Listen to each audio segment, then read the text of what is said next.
Welcome to Israel, the land where the great cultures, civilizations, and religions meet in the Middle East.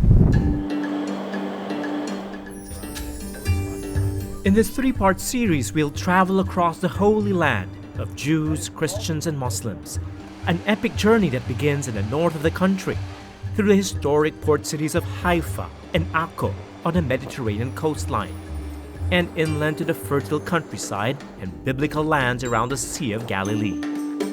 We'll explore the south of Israel as well, traveling across the dramatic landscape of the Dead Sea and the Negev Desert, before ending our tour of the country in the holy city of Jerusalem and the modern metropolis, Tel Aviv. Come along with us as we discover this enchanting and enigmatic land in every way we can, from the water and up in the air, on the road and off the beaten track, on two wheels, even camelback. So join us, I'm David Celdran. This is Executive Class.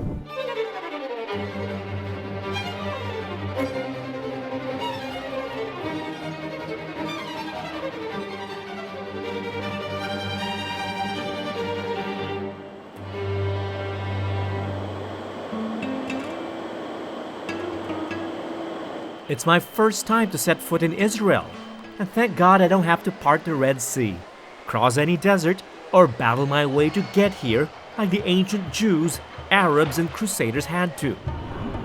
A plane ride is all it takes these days, and for Filipinos, visa-free entry. Shalom. Oh, shalom, welcome. Hello. How are you? I'm good. My name is David. Very Israeli name, right, David? Yes, David. And you are? I am Ricky, your guide. Okay. So welcome to Israel. Okay, let's go. Let's go.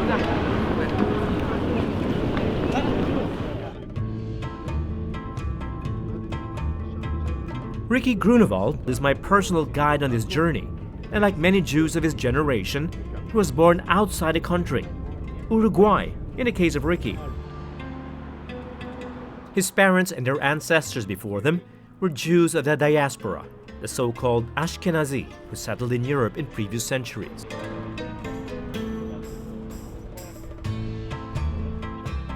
The modern state of Israel is an infant compared to its biblical origins, founded in 1948 by Jews of the diaspora returning to their homeland from Europe, North Africa, and the Middle East.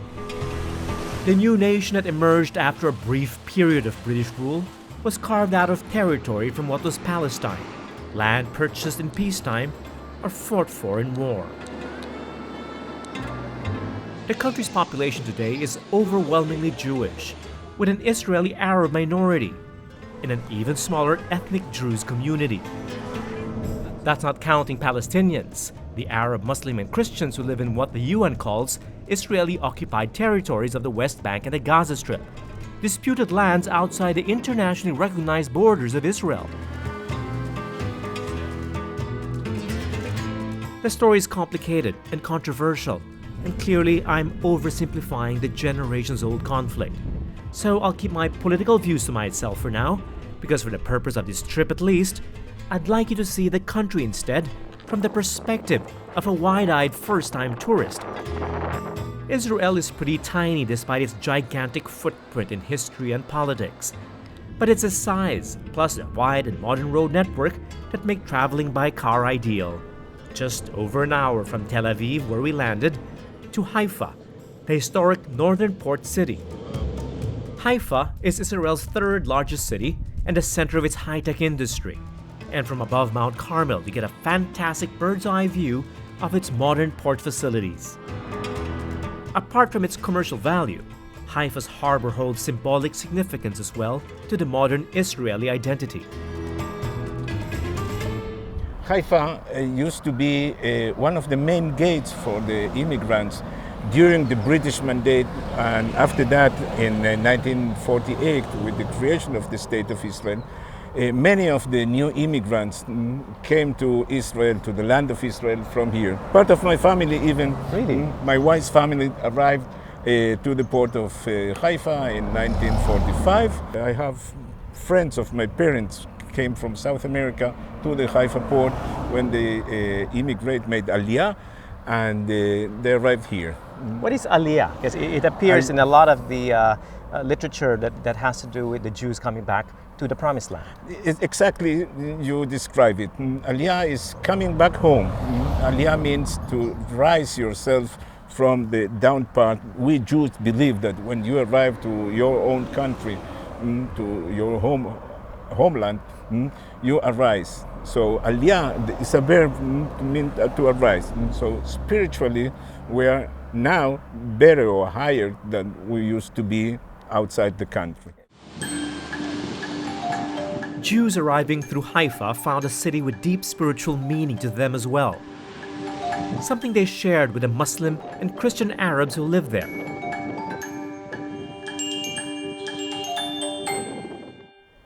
Mount Carmel is a good example of how the three Abrahamic religions, Islam, Judaism, and Christianity, often revere the same holy locations. These three faiths believe that Mount Carmel is one of the holiest of mountains there is. It was here that the prophet Elijah preached. It was here where the Carmelite order was founded. And even the Baha'i religion, a global religion, has its most holy shrine over here.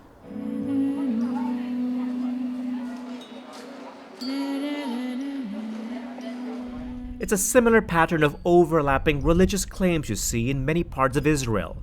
Though compared to the violence of the past, in Haifa today, it's a peaceful rivalry.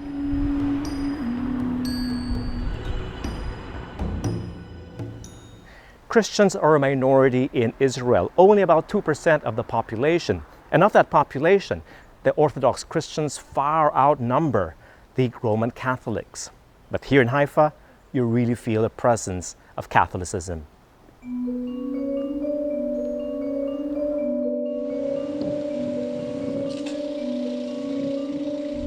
The Catholic Carmelite monastic order that accompanied the Crusaders in the 12th century has managed to survive in Haifa despite periodic persecution over the centuries. The ascetic Carmelites, who named themselves after the Holy Mountain, built their monastery and church on the premises of what they believe was a prophet Elijah's cave. Rebuilt in the 18th century, the Carmelite Center continues to welcome pilgrims to its monastery and church, or curious tourists helping themselves to one of the best vantage points above the Haifa harbor. In the Holy Land, it's hard to tell the tourists from the pilgrims, since most holy sites are also tourist attractions. In Haifa, none more so than the massive Baha'i shrine and gardens that dominate the slopes of Mount Carmel. Founded in Persia but spread out across the world, the Baha'i adhere to a universal gospel of charity and love that incorporates the basic tenets of various faiths. The sect's founder, Baha'u'llah, considered himself a prophet and paid dearly for that claim. He was imprisoned and died in the port city of Akko, just up the coast from Haifa along the Mediterranean Sea. Both cities share a long history of interreligious rivalry, though the local Muslim, Christian, and Jewish communities have since learned to live together peacefully.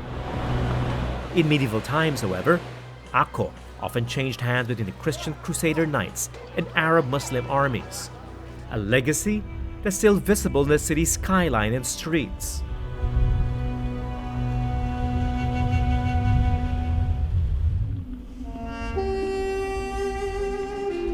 The citadel of Akko reached its zenith in the 11th century, when during the campaign for Jerusalem, the Crusaders from Europe made the seaport its capital city. Renamed Saint-Jean-d'Acre, a fortified citadel was home to legendary Crusader orders like the Knights Templars, the Teutonic Knights, and the Knights Hospitallers. Kings Richard the Lionheart of England and St. Louis IX of France were based in Acre during their fanatical conquest of the Holy Land.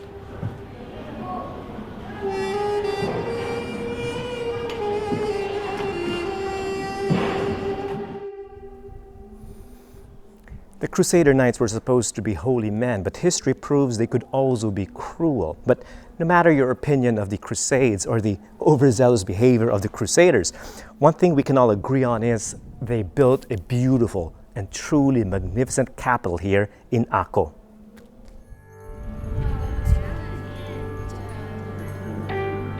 The Crusader Citadel, a UNESCO World Heritage Site, was only recently unearthed in the 1950s.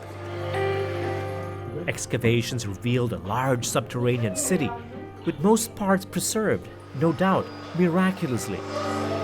Found intact underneath the Ottoman city were entire halls, tunnels, and crypts built by a succession of Crusader armies. Who knows? We might find a holy grail here.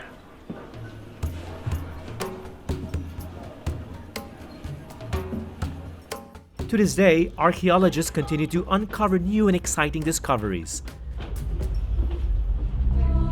This 350-meter-long secret tunnel built by the Templar Knights, an escape route presumably, was chanced upon in 1994 accidentally.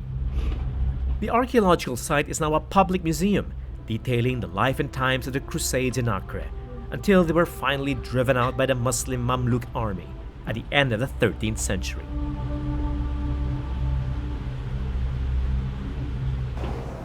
When the Crusaders finally left Akko for good, the city fell back into Arab hands and later into the hands of the Ottoman Turks. Today, Islam is still very much the dominant religion, at least in the historic quarter of Akko.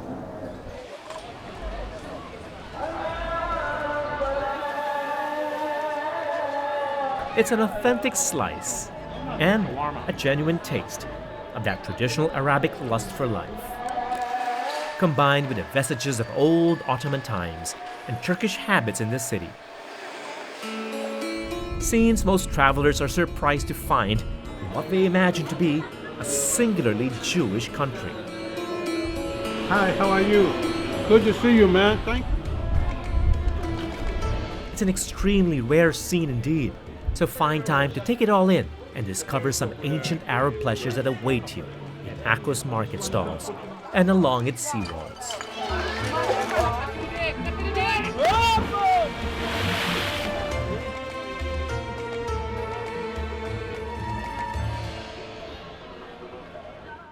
Images of uprisings, of attacks, and walls being built continue to color our judgment about the relationship between Jews and Arabs. No doubt those images are real, they do exist, but here in Akko it's a different story. Jews and Arabs have proven they can coexist peacefully. It's not always so rosy, of course, and like any multi-ethnic society in the Middle East, divisions exist. But Akko and Haifa give us a glimpse of Israel not usually covered on TV news and broadsheets. When our journey continues, we travel inland to the heart of Galilee to visit the land of Jesus' youth and ministry, and up in the air to marvel at the breathtaking beauty of the Yezreel Valley.